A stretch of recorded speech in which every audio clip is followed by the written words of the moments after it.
ladies and gentlemen, and young boxers and students.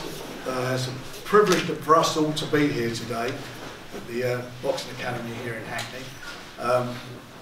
One of the reasons we're here today is I watched a programme about a month ago with Anna, and watching Anna on the TV, on BBC, and I was sort of quite taken by what you guys are doing here. You know, for somebody to say that boxing is a catalyst to help educate youngsters and give them some direction in their life. I mean, I've always been a boxing man. I always said that boxing is a great character building sport and so forth, but to be used as a sport to get people focused, give them some direction in life, give them some self-respect, some esteem, to get them into a position where they can move on to better things in life, not as professional boxers, but as citizens. I think it's just a fantastic achievement, and that's what caught our eye. So we thought it'd be appropriate for us to come down here today with two of our young stars, Daniel Dubois and Anthony Yarde. They're both champions. They're on their journey to hopefully bigger and better things, and they're boxed on the 9th of December on their copper box show on the undercard of 2 world title fights that we've got on there. And they were quite interested in what's going on here and wanted to spend some time here today to obviously see what's going on. And you know, we feel as boxing in our sport, it's nice to give something back, and by giving it back, I mean that, you know, the sport is making something happen, and it's a pleasure. Normally boxing gets knocked. It doesn't get the respect I believe it should get. It certainly is considered to be the sort of not the elite sport as such as what people should be involved in and so forth, but that is rubbish. And we're not talking about professional boxing, we're talking about the discipline of boxing. And we're inviting all the students here to our show on the 9th as our guests. Come along with all the staff and your families, and hopefully you'll have a great night, and we feel that that's our little way of giving something back.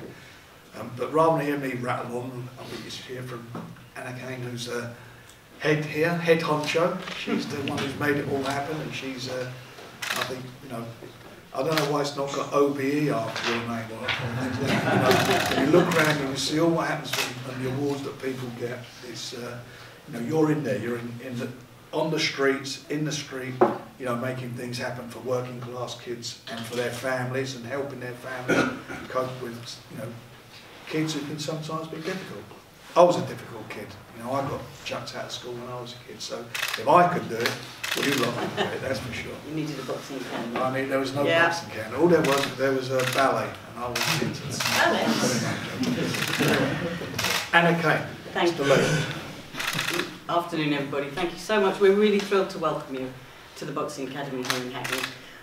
And thank you, Frank, for the kind words. It's no surprise that people in boxing get the point of this school, which is that boxing actually is a force for good. It's incredibly positive. You don't have to be a competitive boxer for it to have a really positive changing effect on your life. And from our point of view, we love the fact that we can be a proper school, we can deliver GCSEs, we can do all the things that schools do, but actually with the ethos and feel of a boxing gym. And I think that our records, the results and the students' achievements at the school and after they leave us are testament just to the quality of the staff, the boxers and the teachers, many of whom are standing at the back watching today. They all do a brilliant job, and we couldn't do it without that. But the whole point of this school is that it's about boxing changing people's lives, and anyone who has walked into a boxing gym and joined it will know that that was a turning point for them. It's a second family, and that's what we're doing here. So thank you very much, we appreciate it. Thanks for the invite as well, much appreciated. It's a great pleasure. I think rather than us, or me I should say, waffling on, I'm sure you've got some questions. We've got some people here who've taken the time to come down and see what this is all about. So how long's the boxing been going on in this academy? The school was started from a boxing club. So it started about 10 years ago. It's been in Hackney since 2010. Yeah. It was very small. We started really small, grew out of a boxing club organically, just got more and more popular, more and more students, more and more subjects, and now we're a AP free school, which is marvellous. Anthony, do you know anything about your opponent?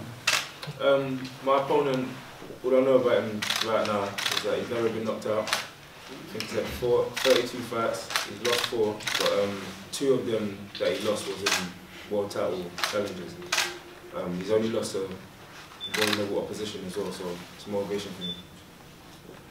And have you seen tapes of him? No, I don't watch that. And by the way, we're delighted to announce that we've done a new 3-year deal with Anthony and he's managing Tunde, so we've had a great success up to yet, so we're on to the next step in his career. Where do you think you'll be in 2 years, Anthony? I'm a strong believer in wherever I'm meant to be, that's what I'll be. When I was born in Hackey, literally, I was born at home at high school. I grew up in Stratford.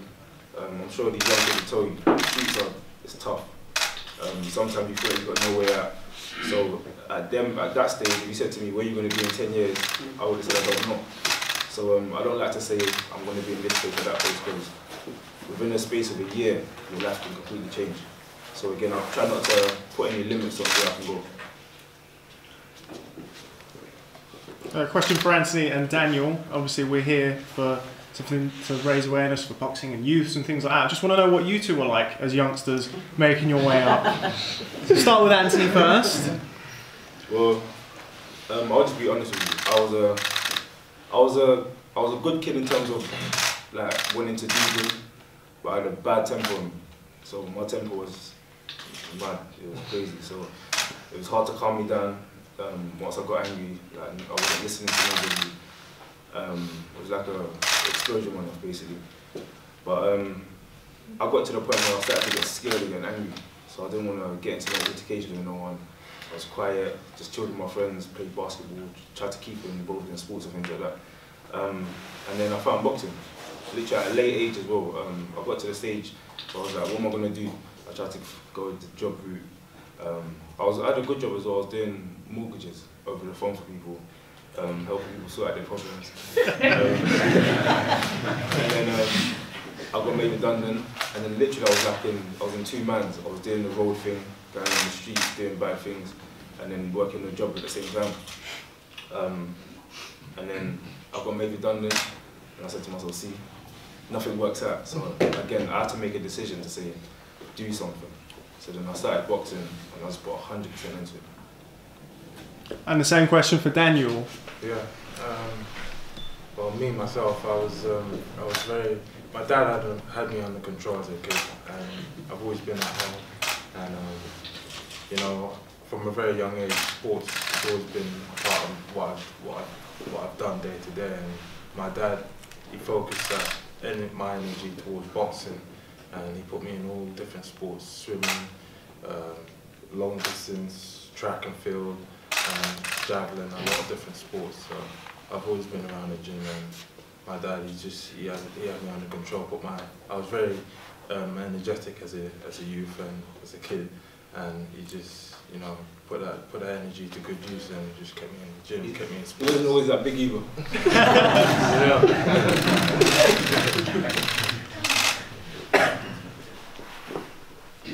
Any more questions? Don't be shy. Daniel, James, to get up, posted some pictures of yourself and when you was a lot younger and smaller. What was your reaction to that? Well, just good old days, just past memories, but it reminded me of some of my old days back in Bell Youth, very good club, and just, you know, good old days of seeing James come down and train and being inspired by, you know, seeing him working out in the gym, and seeing where he's got to now. So it's amazing. Was you surprised when he didn't instantly recognise you? A little bit, obviously. I was a little bald-headed kid, so I don't think he remembered me, but you know. He'll remember you now, don't worry. Just a question for Anthony. Obviously, we're packed with some quite young-looking kids who obviously come to the academy. I just wanted to know, what advice would you give them directly as somebody who, other than the mortgage advice, you know, got into some interesting things when you were younger? I'll just say, don't be weak. If you feel like you're a bad boy, then be a bad boy in a positive way. I feel like sometimes when you give in to peer pressure, you listen to your friends that are doing bad things. Like everyone knows, like right and wrong. Everybody does. We just choose to do bad things. So don't be weak. Lead your own way. Be a leader. Make something for yourself. So I'll tell you how life works. Yeah. At your age, it's this. You see people driving around in nice cars. You see them doing whatever they're doing, selling drugs or whatever, being violent, gangs or whatever. And then when you get to my age, you realise them guys that were bad boys, they're nowhere to be seen. They're either in prison, dead, or washed up on the street. I'm saying this from experience. Guys that were at the top of the range, oh yeah, that guy had a Bentley when he was like 22 years old, nowhere to be seen. And then now, these people as well that were at the top of the range start coming to you and start saying, you're doing so well. Looking up to you going, oh yeah, you're doing so well, like, I'm proud of you, man, you've done big things for the hood or whatever. So be that role model, tune into your own man and make something of yourself. Whether you own a business, there's guys that I know that I grew up with. There's a boy who was the biggest fraudster, I'll tell you from that, biggest fraudster ever. Now he owns his own business, legit. Employs people, he employs some of his friends. Again, that's a role model to the streets, not doing all this other stuff. So again, that can be positive, but I'm saying it's never too late to change your life around. Going into the drug games, going into the food game, going into the gangs, there's no good positive end result. It's probably like one good result out of 8 million. The numbers don't add up. Work hard to do something, and then you've got a better chance, trust me. But you guys are a success story anyway. You know, you're here, and what you're doing, you're studying, and there's Anna was saying the GCE result, GCSE, GCE, I used to They used to be GCSE. GCSE. All changes in education. Got kicked out of school. Sorry. You're 11 plus. Yeah. You've done brilliantly where you are. You've acknowledged that you had something inside you that can make your life better and achieve better things. Whether it's through, not being a professional boxer, but the fact you're here and it's given you some sense of purpose. So I think you guys are a credit to your families and a credit to yourselves and to this academy. It's brilliant what you're doing. And all, from our point of view, we want you guys to know that we're going to, anything we can do to help you in any way, we'll be here to do it for you. Anything we can ever do to help, I think this is tremendous for what you're doing for the people, for the kids, and I think it's tremendous what you're doing, doing it through boxing. I think it's a fantastic achievement, and all you staff, the staff here and that, you're just brilliant people to be doing this and working with these youngsters. It's fantastic. What sort of hobbies do you do apart from boxing, if you have any? I like to play sports. I'm a joker. I like to play around. I like to play basketball. Even things that I can't do, playing top golf, trying to play tennis, pool, literally anything that just keeps me active. Same really. I like pool, I like bowling, I'm not really good at anything. I'm boxing, but I like It's not bad at origami. We do origami. You do origami? Yeah, we do origami. How about that? She's the best at it. Origami gun. You've got to do everything. Try a bit of That's everything. terrific. That's wonderful. Right, are there any more questions? Or, sorry. There's a question. Sorry, yeah. How long do you train now? Well, it varies for me. I train 6 days a week. The hours vary. Sometimes I'll have a 3-hour training session, literally. Tempo varies as well. But I always go by how my body feels and try not to compete with anybody. Compete with yourself. Always try and push yourself past your own barriers. And then eventually you start realizing that your barriers are getting higher. You can go longer. You can do more. So yeah, I train as much as I can basically. Yeah, same. I train 6 days a week usually. It's about competing against yourself and pushing yourself to the limit. That's what I do. Is that in camp or out of camp? What's it like in terms of your kind of training camp for a fight? I'm a person that I don't believe in training camp. The only thing with training camp that changes is my diet. Anyone here? Anyone here that is on my social media or anything like that? I like to eat food, all sorts of food. Don't get me start talking about food. 'Cause I'll be here all day. But literally, that's the only thing that changes. I believe in training hard. The only thing that changes a little bit is the tempo. So you might work at a better pace. But yeah, I just believe in staying, being an athlete 24/7. Yeah.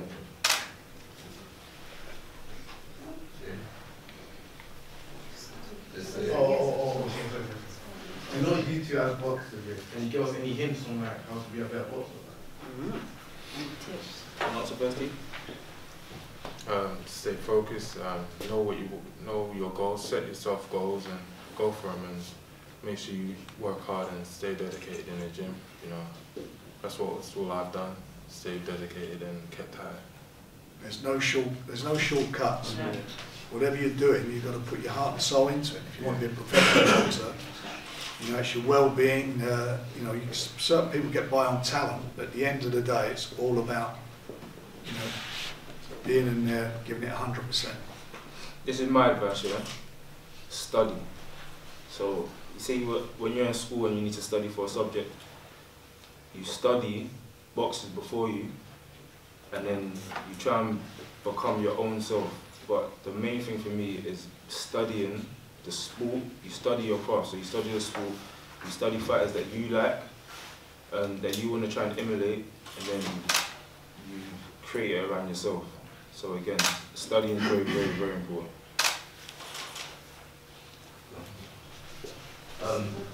Is there any time both of you feel like giving up? That's a good question. Never.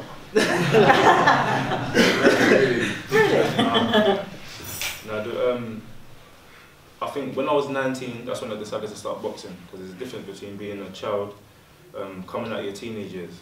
When you go 20, there's no more teen at the end of your age. So once I hit 20 years old, I made the decision. I said I'm going to do something. It is what it is. Put my all into it and see what happens. So yeah, when all that negativity, like giving up on things like that, try and keep that at your mind. Even if you've got like your friends and family telling you negative things, always keep it positive. If they tell you something negative, turn it positive. Always. Daniel, how old were you when you started? 5. Oh, Literally, a little nipper I was. But, yeah. Oh, you weren't that tall then? No, little kid. Just loving what I did, just not taking it very serious. But I love the training. I love the workout. I love hitting the bags. I just enjoy boxing and watching fighters like Tyson, and, you know, on videotapes, and Muhammad Ali and all the greats and everything. It just inspired me to keep at it. And, you know, just being competitive and winning fights. And as you go on, you get more addicted to it, and you just want to go further and further. That's what I've done. If there was anything you could tell yourself back then, when you first started, what would you tell yourself then? Like what you know now, what would you tell yourself? What advice would you give you to yourself about boxing? Anything? The advice I would have gave myself when I was younger is don't take life for granted. So it took for me to see a lot of things. I'm talking about seeing people I love and care about getting killed, going off into the wrong lifestyle, getting locked up where they can't come out. Once someone's in prison, you can't see them. They're not in control anymore. That's what I'm saying. When people talk about postcode wars and I'm in this gang and I've run these streets or whatever, you don't. Because if the police come and tell you to move, you have to move.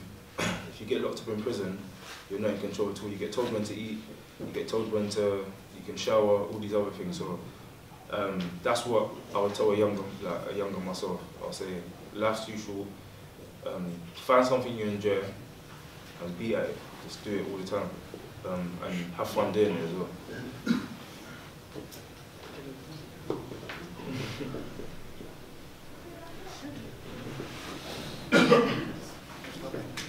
Are we all good? Thanks very much. It's a privilege to be here with you guys. Thank you very much, and we wish you all the well for the future, and we look forward to seeing you on the 9th of December.